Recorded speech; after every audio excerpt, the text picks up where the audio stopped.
Hello Kath Den fans! Bago natin pag-usapan mga sombreros ang trending post ni Sir Alden Richards patama sa mga Padilla, lalong-lalo po kay Daniel Padilla mga sombreros, ay panoorin po natin ito, no? Ang cute na pag-grocery video ni Ma'am Kath at saka yung video na nagpapatungkol din kay Sir Alden na napaka-charming daw niya at isa sa mga most stylish na celebrities mga kasombreros.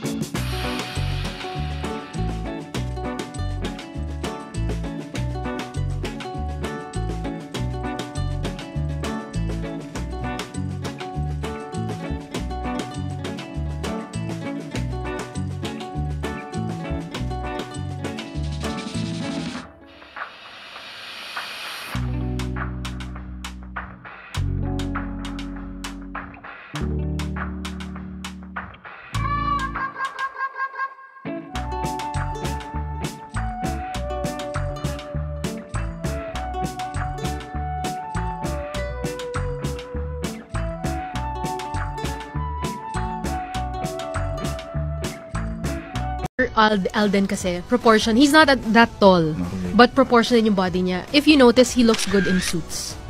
Diba? In mga red carpet events, you always look forward to what he's gonna wear on the red carpet. So I really agree with that.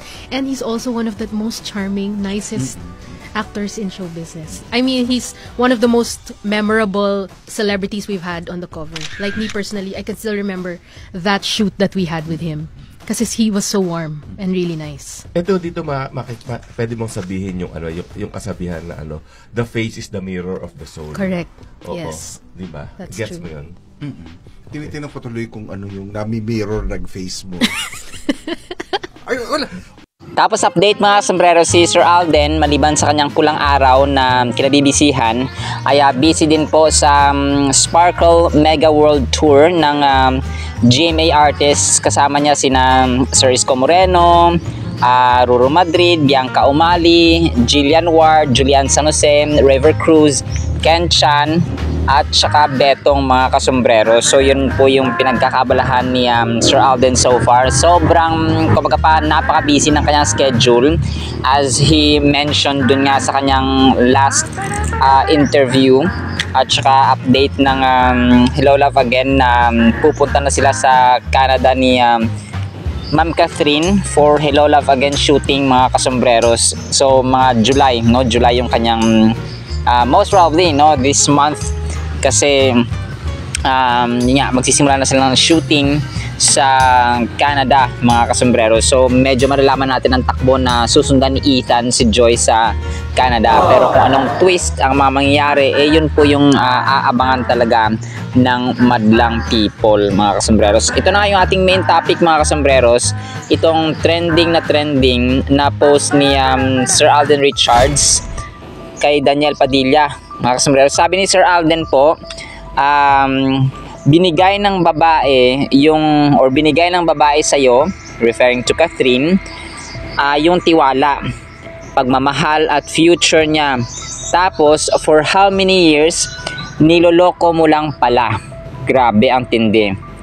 On cam ka lang pala loyal at faithful, pero sa likod ng camera dugong Padilla ka talaga. Ouch, grabe. Please, wag mo nang guluhin or guluhan pa si Kath. Masaya na siya ngayon sa mundong ginagalawan niya. Ito po ay post ni Sir Alden mga sombreros, patama at saka nag-iimit ang kanyang dugo kay Sir Daniel Padilla. Pero ang lahat po ng ito ay puro fake news mga kasombreros. Itong post niya na ito mga sombreros ay hindi po totoo. Kasi unang-una sa lahat, very educated po si Sir Alden at hindi siya mapagpatulo sa, lalo na sabi niya sa mga interviews niya, bihira siyang mag-reply sa mga comments sa kanyang social media account kasi sobrang busy niya mga sombreros. Hindi po ito mapopost ni Sir Alden at saka chinek ko rin yung kanyang Twitter account at saka yung kanyang Instagram, mga sombreros. Hindi kasi sa Instagram, di ba, puro mga pictures at saka videos lang. Pero sa Twitter ay wala pong ganito si Sir Alden na post, mga sombreros. So kaya wag po nating paniwalaan minsan kasi nabiktima din ako dito, lalo pa sa Facebook. Nako, talaga makita mo may check mark pa talaga, may petsa, may oras, may kumbaga pa may likes pa, yung views niya dito 3.5 million views. So parang kumbaga paisipin mo talagang totoong account ni Sir Alden, pero hindi siya totoo, mga sombreros, kasi nga ang ay edit na lang ang labanan, no? Kumbaga pa na-edit pati yung kumbaga pa yung ugali. Wag naman po sanang gano'n na pati yung ugali ini-edit na rin ng tao. Kumbaga pa, kahit na hindi siya mismo yung nag-post, sige, na lang para may na views, mga subscribers. So, wag naman po sanang ganun. So, as a fan or as fans, dapat po ay, parati natin sinasabi dito na magkaroon tayo ng boundaries or limits. Kailangan alam natin kung ano yung ating limitasyon. Ang ating tula sa vlog na ito ay pinamagatan nating pahina. Nais kong buklatin ang libro upang aking alamin. Mga pahina pa isa-isa kong basahin nang maunawaan ko ng lubusan kung sa akin siya ay may totoong nararamdaman. Ngunit buhay natin bilang tao ay animoy pahina sa isang libro. Bawat araw, buwan, taon ay may iba-ibang pangyayari at yugto. Kung meron man akong nais magsulat ng mga pahina ng aking buhay, iyon ay si Lord sa langit sa akin ay naghanda ng napakagandang bahay. Dooy wala nang iyakan, puro saya, pagpupuri, kantahan at pag-ibig niya ang ating na-enjoy na walang kapantay. Ikaw, anong kwento ng iyong mga pahina ng iyong buhay? Pahina, bow. At sa ating Word of God, mga sombreros, ay may title po ito na Made to Last Forever. At mababasahin po natin ang Ecclesiastes chapter 3 verse 11. Napakaganda nito, mga sombreros. Sabi dito, He has made, this is God, God has made everything beautiful in its time. He has put eternity in their hearts sa atin, except that no one can find out the work that God does from beginning to end. Napakaganda, mga kasombreros. Parati nating isipin na ang buhay natin ay made to last forever. Sinet tayo ng Panginoon, kumbaga pa yung physical natin, okay, maagnas ito, mabubulok, pero yung tayo mismo, for example, Dennis Villa, yung pangalang Dennis Villa, hindi lang siya, kumbaga pa, pag namatay, pag nawala, ay lilipad-lipad doon sa kalawakan, doon sa outer space, mga kasombreros. Yung pangalan mo, for example, no, ay ko-comment mo dyan, yung ikaw mismo, ay you were made to last forever. And this life is not all there is. Hindi lamang ito. Okay, ang nakikita natin ngayon, yung mga sa bahay natin, sa eskwela, sa trabaho, yung nakikita natin ng mga tao na dumadaan, yung mga kumbaga pa sa trabaho mo, dyan sa may park, sa malls, kahit saang area na nakikita mo, mga sombreros, hindi lang yan. Hindi lang yan ang kahulugan ng buhay. Hindi yan yung kabuuan ng buhay, mga sombreros. Sabi dito, life on earth is just the dress rehearsal before the real production. You will spend far more time on the other side of death in eternity than you will here.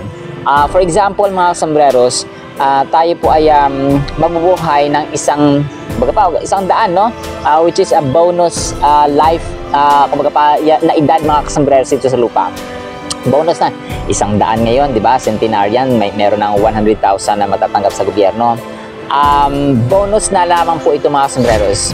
Let's say 70, 80 years, 65, 85, 90, 95. So, yun yung span of life natin dito sa lupa, dito sa mundo. Pero, ang buhay sa eternity ay wala pong katapusan. Walang katapusan. Yan yung sasabi dito na kung ano yung buhay natin dito, it's just the rehearsal. Yung practice lamang ng totoong production. Di ba sa isang show, mga sombreros, for example, sa Miss Universe, no, sa mga tour ng mga artista, kahit na sa mga programa natin sa kumbaga pa sa kumpanya, yung programa natin sa school, ang daming rehearsal, ang daming practice, kumbaga pa in trams, no? May mga practice sa laro, practice sa sayaw, practice sa... So, ang real production, ang real show, ang totoong show, ang petsa ng show mga sombreros ay doon po sa heaven. So, kumbaga pa yung activity sa school, activity sa trabaho, activity kung tuwing Pasko, tuwing may mga celebrations mga sombreros, may mga practice, di ba? Kumbaga pa nagko-costume pa yung iba. Parang ganun din po ang buhay. But kumbaga pa napakataas na level ng purpose mga sombreros ang buhay natin kumpara mo sa mga activities natin na ginagawa dito sa lupa. Sabi niya, Earth is the staging area, the preschool, the tryout for your life in eternity. Bakit naglagay ang Diyos sa atin ng eternity na mindset mga sombreros? Because gusto niyang makasama tayo habang panahon mga kasombreros. And dinisign niya yung ating pagkatao gaya sa kanyang imahe. Kasi nga 'di ba sa Genesis sabi niya, let us make man in our image. So ang image ng Diyos ay siya yung eternity. Meron siyang eternal sa Trinity at saka kumbaga pa wala siyang katapusan. So, ganun din ang tao. Mahal at iniibig tayo ng Diyos, mga kasombreros. So, yun lamang po, mga kasombreros, no? Nawa po ay nagustuhan po ninyo ang ating vlog. At maraming salamat po sa lahat na nagsasubscribe, sa lahat na nag-comment, sa lahat na nag-like, at syempre sa mga nanonood, mga kasombreros, lalong-lalo po sa salita ng Diyos. Nawa po ay pagpalain po kayo ng tamang mindset, ng tamang kaisipan mga sombreros at maghari ang pag-ibig, pananampalataya at pag-asa sa loob po ng ating tahanan. Love you all mga sombreros and see you sa next segment. Bye-bye!